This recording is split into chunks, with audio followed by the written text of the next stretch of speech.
Here in 2022, the entry-level integrated amplifier from Rotel this year and last year is the A11 Tribute.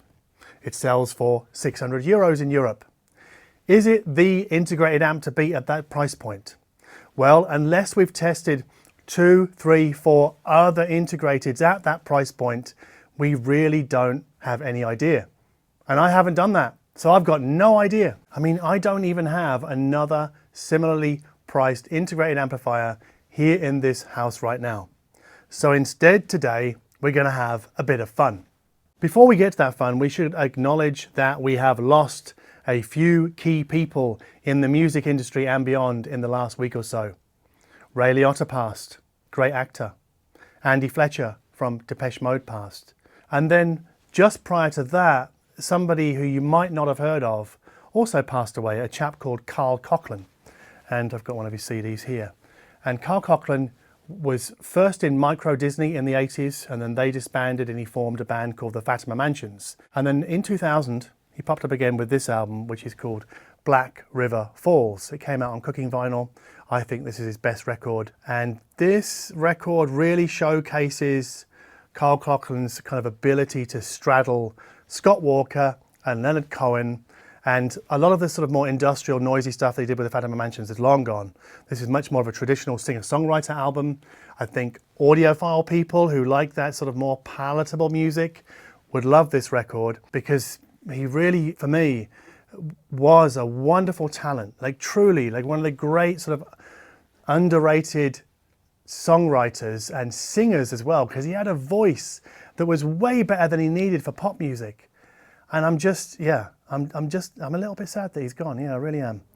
Sorry, I don't mean to turn this into a bit of a Debbie Downer video, but yeah, go and check out Black River Falls by Carl Coughlin on Spotify, Apple Music, Tidal, Kobos, whichever streaming service you use, or buy the CD. I think you can get it on Discogs pretty easily. I don't think there is a vinyl. Yeah. Anyway, back to the Rotel stuff.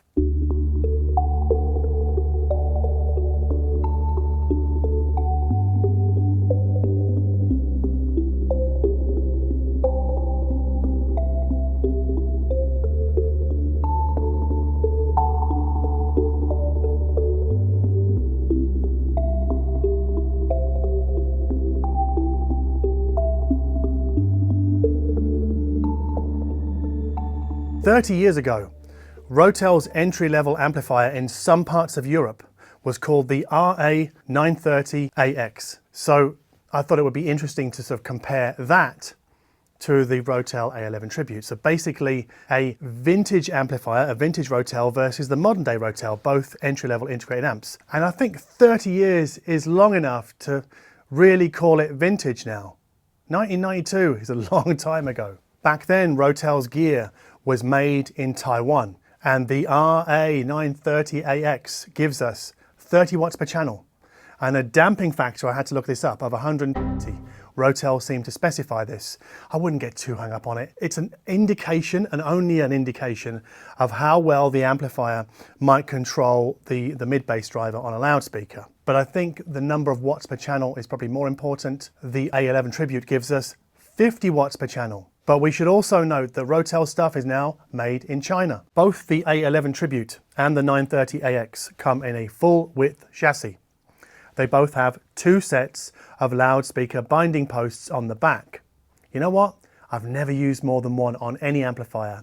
I don't understand why amplifier companies do this, give us 2 sets of speaker binding posts, and really only on entry-level models. I guess they must be for some kinds of audiophile people or hi-fi people that I've never met, running 2 sets of speakers from the same amp. I've never done it, probably never will. Also common to both models is a headphone socket, although on the new one, it's the smaller 1/8 inch jack, and on the old one, it's the 1/4 inch.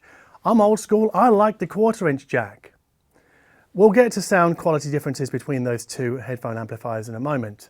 But also both amps have a moving magnet phono stage, and both amps have tone controls.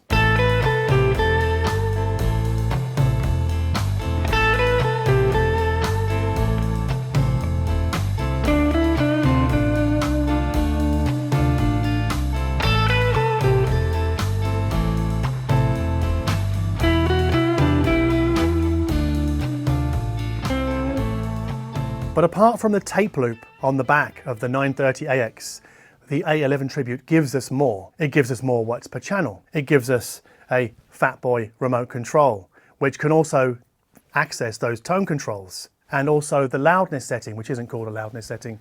I think it's called like Rotel something or other, but it's essentially a loudness setting for when listening at lower volumes. It gives a bit of a push to the bass and the treble. And also on the newer model, on the modern day model, we get a DAC, which we would never have got back in 1992.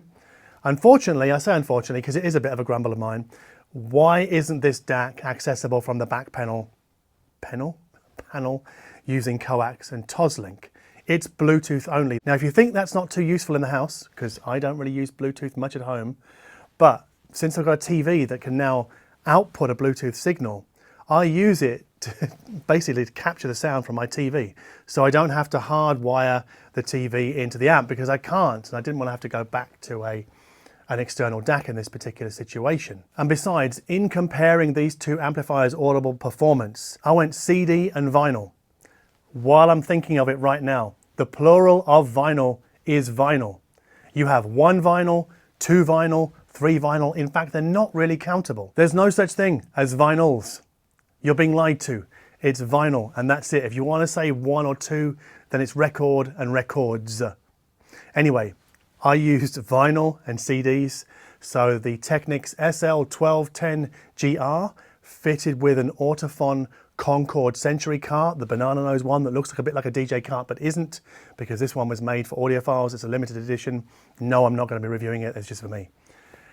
On the CD side, I went out and bought a CD11 Tribute from Rotel, so the matching CD player for the A11 Tribute.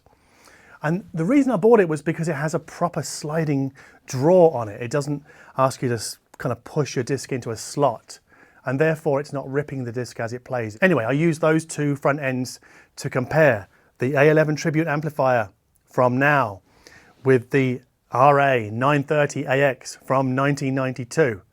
I think it was produced for 5 years until 97 actually, that vintage amp.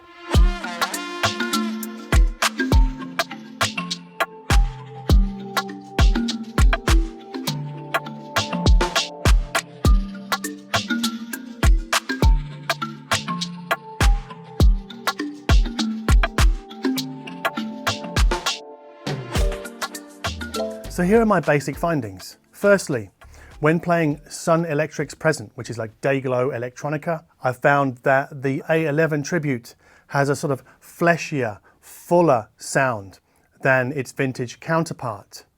And that RA-930AX sort of counters or comes back with maybe a slightly faster sound, a little bit zippier, and maybe a little bit more presence in the upper mid-range. Not a lot, just a smidge. But the 930AX can sound a little bit thin on albums like David Byrne and Brian Eno's My Life in the Bush of Ghosts, especially when playing the original master from the 80s, which is also a little bit thin. So I wouldn't peg the 930AX as, ironically, an amplifier best suited to releases from the 80s and the 90s, early 90s, before the loudness wars got going. But if we come back to the Carl Coughlin album, Black River Falls, the acoustic guitars on here, they really do benefit from the A11 Tribute's rounder corners, especially with the Klipsch Forte 4. Also with the Dali Spectre 2, but to a lesser extent. You want a fuller sounding amplifier with these Klipsch. And I actually think the RA11 Tribute, did I say RA11 Tribute? Is it called that? No, it's called the A11 Tribute.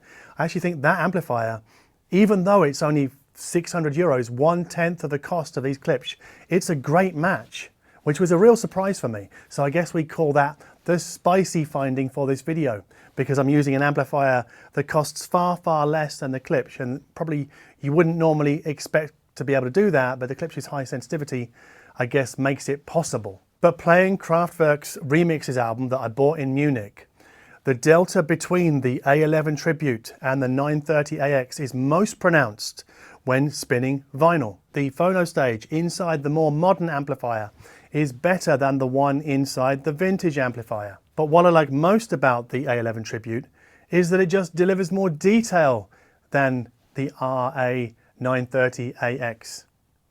And it gives us a bit more low-end push than that vintage amplifier. And I think even the most casual listener would spot these differences between the two. And the differences between the sound of the two headphone sockets, one on the old amp, one on the new amp, they aren't quite as pronounced as they are through the speakers. But that's possibly because the headphones I use, the Meze 99 Classics, a price appropriate choice for these amplifiers, tend to, I guess, obfuscate the differences between amplifiers of this particular type. The Meze 99 Classics are kind of like an easygoing, go anywhere, use with anything kind of headphone, and they are colored, and I don't think they suffer the differences between these two amps as much as the speakers do.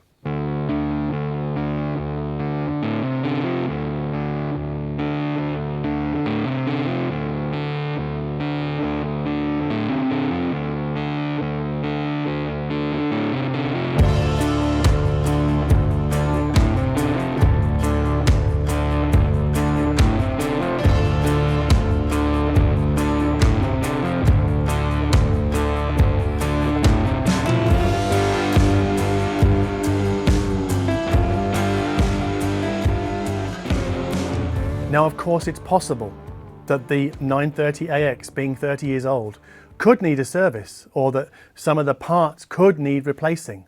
But in my experience, the sort of degradation of an amplifier isn't symmetrical. It's usual that like one channel worsens before the other. And I didn't pick that in this 930AX. To me, it sounds uniformly good in a stereo image. There's no issue there. So I think this is just how the 930AX sounds. Now you can get a 930AX on eBay for anything between 150 euros and 200 euros. Back in the day, back in Germany, it sold for 599 Deutschmarks, which is the equivalent of 327 euros. Now, if we adjust that 327 euros for 30 years of inflation, we land at around 530 euros.